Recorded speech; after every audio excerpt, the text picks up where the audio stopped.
Tu sais, il y a une magnifique phrase qui dit aujourd'hui dans cette société, on écoute plus pour répondre qu'on écoute pour comprendre. Et ça, je pense que c'est une très grosse erreur que la majorité des personnes font dans leur propre vie. Laisse-moi te poser une question. Lorsqu'il t'arrive quelque chose dans ta vie, une épreuve, ou je sais pas moi, une activité, peu importe la chose, dans le domaine pro, amical, amoureux, peu importe, tu as plus tendance à vouloir directement résoudre le problème, ou plutôt à comprendre, analyser et ensuite résoudre le problème. Tu verras qu'à 95% des cas, eh bien, c'est directement résoudre le problème au lieu de te poser la question comment j'ai fait pour arriver à cette situation, comment je me suis mis dans cette situation et au final, pourquoi est-ce que je suis là maintenant, à cet instant T. À partir du moment où tu réfléchis comme ça et que tu prends le point inversé face à la résolution du problème et tu commences à analyser et à comprendre, tu verras que tu vas faire quelque chose de différent. Tu vas comprendre pourquoi toi, tu fais ces actions-là et tu comprendras toi pourquoi même tu es dans des relations qui sont peut-être toxiques ou encore peut-être positives. Encore une fois, ça restera uniquement ton point de vue dans ta situation et dans ton contexte. Et tu sais quoi? On va aller plus loin. Si aujourd'hui tu es face à une épreuve ou un problème dans ta vie qui est plus grand que l'échelle de base des problèmes quotidiens, écoute-moi bien. Si aujourd'hui tu es face à ça, ne réagis jamais par émotion et ne cherche pas directement à vouloir résoudre ce problème-là. Non, parce que si tu fais ça, c'est ton biais de confirmation qui va répondre à tes problèmes et c'est pas le côté rationnel qui va prendre le devant. Non, c'est le côté émotionnel. Et à partir du moment où tu fais ça, c'est ton biais de confirmation qui va te donner la réponse et c'est surtout ton mimétisme. Donc au lieu de trouver ta propre réponse, tu vas chercher aux alentours, dans ton environnement, une réponse à ta question face à ton épreuve, face à ton problème. Et à contrario, si tu commences à comprendre, si tu commences à analyser, si tu commences à rentrer dans la réflexion face à l'épreuve et le problème que tu as, et que tu prends le temps, là, à contrario d'être dans le biais de confirmation, tu vas entrer dans le biais de la réflexion et dans le biais surtout de quoi? Du côté rationnel. Et ça, c'est hyper intéressant. Donc tu vas te dire, si je suis arrivé à cette situation, cette épreuve-là, ce problème-là, c'est parce que je me suis mis dans cette situation, dans cette épreuve-là, et j'ai fait des actions qui m'ont amené à ça. Ce qui veut dire que je dois avoir une réponse en conséquence de tout ce que j'ai fait auparavant. Je te l'ai toujours dit, la vie que j'ai, la vie que tu as, est une suite de nos choix dans notre vie. Ce qui veut dire que tu as totalement le potentiel de changer ta trajectoire aujourd'hui si tu fais les bonnes actions et que tu prends le temps de la réflexion. Je pense que tu le sais, dans mes vidéos, je parle toujours que la réflexion sera toujours meilleure face à l'émotion.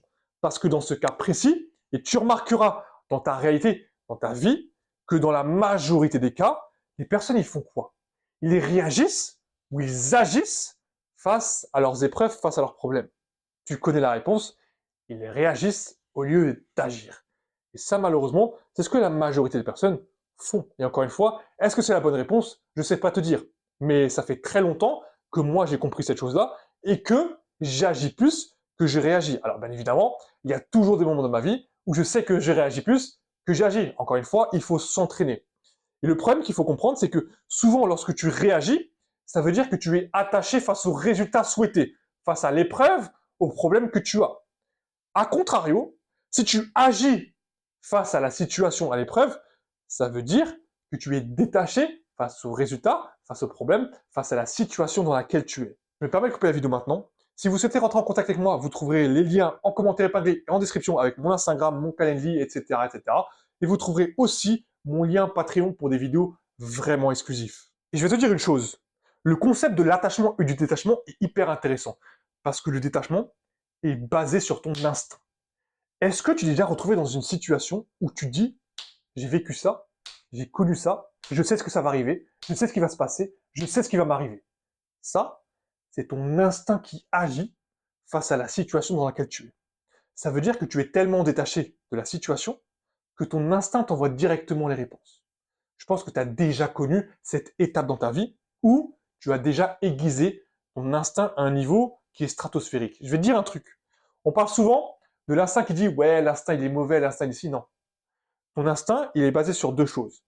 Ta lecture à froid, ce qui veut dire ta lecture intuitive des personnes face à leur comportement, à comment ils s'habillent, comment ils se comportent et comment ils s'expriment. Et une deuxième chose, les épreuves de ta vie. Ça, c'est hyper intéressant.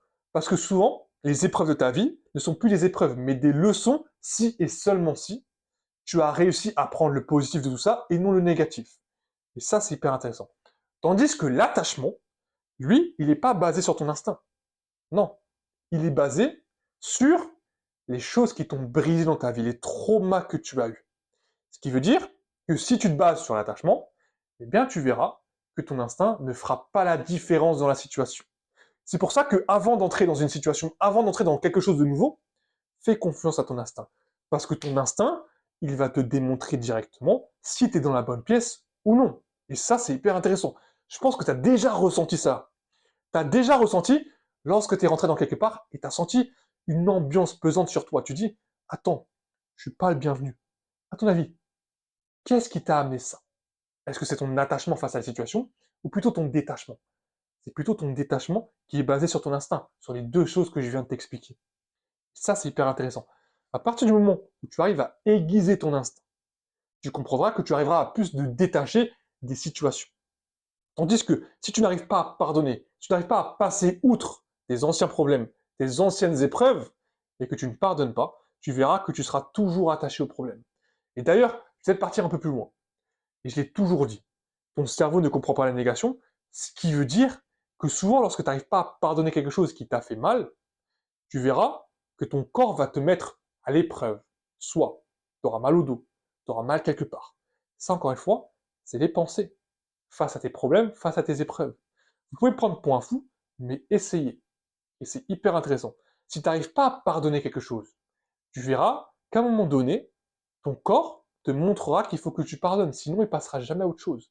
On parle des énergies et des vibrations. Et ça, c'est hyper intéressant. Et encore une fois, je pense que j'ai un peu glissé du sujet de base. Pour conclure cette vidéo, si aujourd'hui tu es face à une épreuve, face à un problème, face à un complexe, face à une problématique, essaie de la résoudre et prends du temps pour la résoudre. Parce que si tu réagis directement, crois-moi, le problème va encore plus t'attirer de problèmes, encore plus d'épreuves.